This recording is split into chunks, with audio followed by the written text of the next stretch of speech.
চলুন আজকে বানিয়ে নিই হেলদি পাটিসাপটা গুড়ে। আমি নিয়েছি এখানে 1 কাপ মতন ময়দা, হাফ কাপ সুজি, 1/3 কাপ নিয়েছি চালের গুঁড়ো, আর এখানে আমি 2/3 কাপ নিয়েছি নলেন গুড় আর দুধ। এটা আমি মিক্স করে নিয়েছি, আপনারা চাইলে আলাদা আলাদাও নিতে পারেন। এবার আমি এই সব কটা ইনগ্রিডিয়েন্টসকে একটা পাত্রে মিক্স করে নেব। এবার আমি এর মধ্যে দিয়ে দিলাম 1 পিঞ্চ মতন সল্ট। এবার ধীরে ধীরে এই দুধটা দিয়ে আমি একটা ব্যাটার বানাবো, যাতে দলা না পাকিয়ে যায়।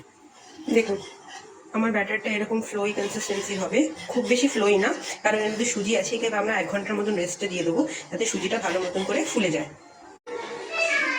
দেখুন আমার ব্যাটারটা একদম রেডি হয়ে গেছে রেস্টের পর। এবার আমি একটা তাওয়াতে অল্প একটু ঘি বুলিয়ে নেবো, জাস্ট অল্প।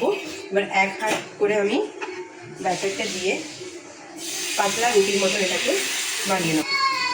দেখুন এরকমভাবে এটা রেডি হতে দেবেন। ওপরে এখন একটু কাঁচা আছে, কাঁচা ভাবটা যাতে চলে যায় ততক্ষণ অবধি আমি এটাকে রেস্ট করতে দেবো। আর এই সময় গ্যাস একদম লোতে রাখবেন।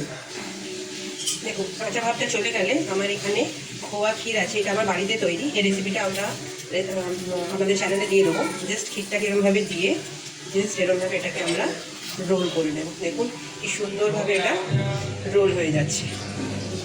ব্যাস এভাবেই আমি বাকি পাটিসাপটাগুলো বানিয়ে নিচ্ছি। এই দেখুন আমাদের পাটিসাপটাগুলো একদম রেডি। চলুন এই ধরনের আরও রেসিপিজ আপনারা আমাদের চ্যানেলে পেয়ে যাবেন।